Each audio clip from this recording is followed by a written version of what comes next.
Hey guys, it's me, Nicole. I hope you guys haven't forgotten my face because I've been gone for so long, it feels like. I am now 13 weeks pregnant and out of my first trimester, depending on who you ask. Some people say that you have to make it through your 13th week. Some people say you have to make it through your 12th week. So whatever your opinion is, I am right on the border between the first and the second trimester. So either way, that's really, really exciting. The baby is getting big. According to one of my little Android apps, the baby is the size of a tangerine, and on one of the other apps that I have, it says it's the size of a shrimp. And this confuses me because, I mean, I am from the middle of the country, and so, I mean, I see some shrimp, you know, like jumbo shrimp, but like most shrimp that we get around here is like that big. And last week the baby was the size of a lime, which is about that big. And so I was trying to imagine how the baby turned from the size of a lime to the size of a teeny tiny shrimp. But I'm assuming that there's bigger shrimp somewhere. There has to be, because it said on the app, it says about 3 inches, about the size of a medium-sized shrimp.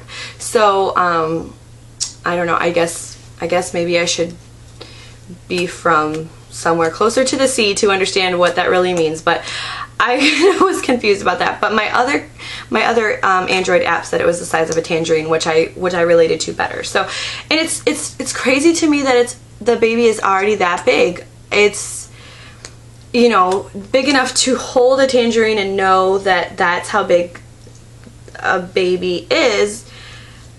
It's substantial, I feel.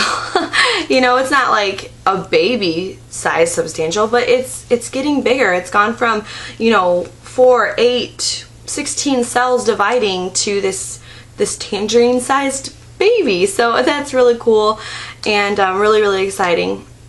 I feel, you know, I do feel the bloating in my pelvic area and a little bit above from time to time, especially whenever I have to use the bathroom.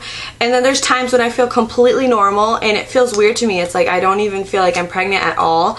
And that's the thing about transitioning out of your first trimester, is a lot of the symptoms, at least a lot of my symptoms, are lightening up. So the nauseousness that I was experiencing, I'm experiencing it a lot less frequently.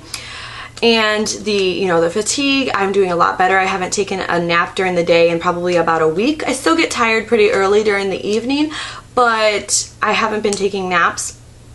So so a lot of the symptoms that I was really marking my first trimester with are kind of fading out. And then, you know, the beginning of the second trimester, you just start feeling better, but you don't feel pregnant yet. And so it's kind of worrisome. You're like, you know, I just want to go hear the heartbeat. I just want to know everything's okay, you know. And I feel like with my first pregnancy, I knew everything was okay, and I just couldn't even imagine anything bad happening. But, you know, experiencing the complicated pregnancy that I had been through, and then, you know, just getting to know everybody's stories on here and how people have experienced so much loss, and the different stories that I've been around, you know, it can kind of worry you a little bit, even if you have had perfect pregnancies in the past. You know, just getting to know that those things can happen, they can concern you a little bit, especially on those days when you don't feel pregnant, you know. So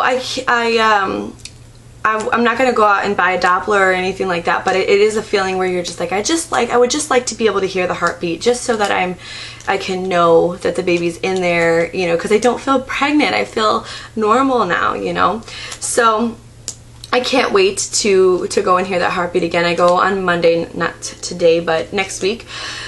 So I can't wait for that. And just to get that reassurance that, you know, we're doing good, you know. And then in the middle of January, I think it's January 21st, I'll have the 20-ish week ultrasound. I haven't calculated exactly how many weeks I'll be at that point.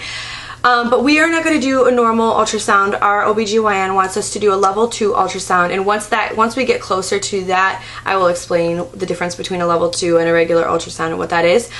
But we're gonna, you know, they just check out some different things and they look closer at certain things, and so we will be seeing a perinatologist for that appointment. For that ultrasound, we'll be seeing the high-risk doctor, and it'll be really cool because we got to know a lot of the high-risk doctors especially the ones that come out to our local hospital. We got to know them really, really well with my last pregnancy, so it'll be really cool to see them. I don't know if we're going to bring Sadie with to the ultrasound, just because I know they can be a little bit lengthy and it's in a dark room, and I just don't know how well she's going to sit through it, and so we may or may not bring her. But we're really excited about that. Let's see. Another thing that happened is we took Sadie for an appointment with her pediatric cardiologist. Now, I haven't really talked about Sadie's journey in cardiology, just because it doesn't really daily affect her life at all. She's taken her medication since she was born, and she's been perfectly fine, and it just doesn't affect us. But that was the reason why we delivered via C-section 4 weeks early, was because of some issues with her heart. And so since even before she was born, she's seen a fetal cardiologist, and then we met her pediatric cardiologist a week or two before she was born, and then as soon as she was born, he swooped in and put her on her medication, and she's been perfectly fine ever since. So we really love him. We trust him a lot. We went to go see him, and he did his little checkup with her, and then I told him, you know, that I was expecting again, and he actually shocked me a little bit by recommending that we go see a fetal cardiologist and make an appointment, regardless of what the just regardless of how perfect the pregnancy is going already. He mentioned that sometimes cardiac issues can travel in families, and so I don't know, that kind of, it just took me off guard, because up until this point, everybody, all the geneticists and the genetic counselors and our OBGYNs and every doctor that we've been involved with has told us that there's no reason to think that any of Sadie's complications are going to carry over into this pregnancy. None of the issues were genetic. Everything should be fine. Don't worry about this baby having any of those repeat issues. So we've kind of, I mean, we always think that there could be something that happened. We don't operate under the assumption that the baby's perfectly healthy, but at the same time, we were kind of comforted at the fact of what the doctors were telling us. So the fact that her doctor, her cardiologist, wanted us to go see the fetal cardiologist and get a fetal EKG done early on. I'm not sure if he wanted us to get it done right now, or if he wanted us to just make an appointment and start being seen. But it was just concerning to me, because, you know, so far everything has gone really, really well.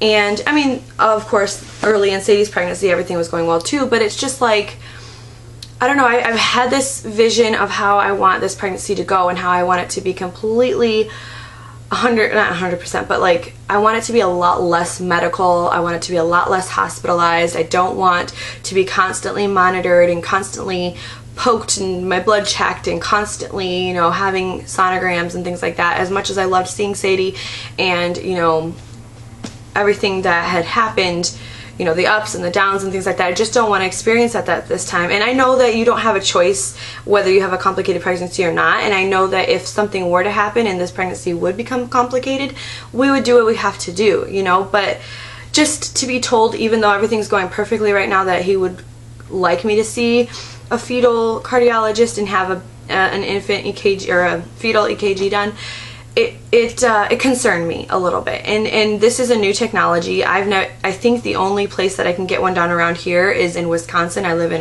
Illinois, and I think the closest place that I could go is in Wisconsin. And being that it's a new technology, that means that there hasn't been a lot of, you know, testing. There hasn't been a lot of, you know, seeing how it affects the baby and things like that. And so, I don't know, I'm just really, really leery of making an appointment and doing that. So I think what our plan is going to be is to go ahead and have that ultrasound at 21 weeks or 20 weeks, see how it goes. If everything goes perfectly, we're just going to, you know, keep going down the normal path. Otherwise, you know, if something ends up happening, then we'll deal with that whenever it comes. Another thing that happened I just want to tell you one more thing that happened between the last time I talked to you and now, and that was that we did announce our pregnancy on our personal Facebook. So now all of our friends know.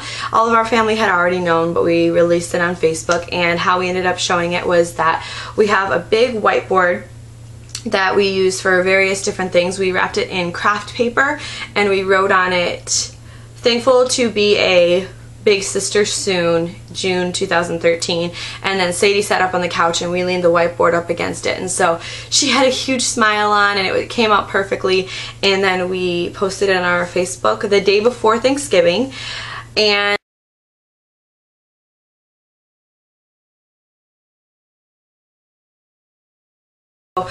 that's how we announced it. Everybody knows now, it's out in the open, and we're really excited. So, oh, one more thing. I know it's getting long.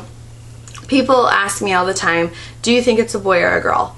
And I like that question better than do you want her a boy or a girl? But people have been asking me, you know, do you have a feeling? Do you think it's a boy or a girl? And with Sadie, I had no idea. I didn't have any inkling at all, any feeling. We kind of, you know, thought it could have been a boy just because I think that we thought of our family as starting out with a boy to take care of the younger siblings and whatnot, but this time I really am starting to feel like it's a girl.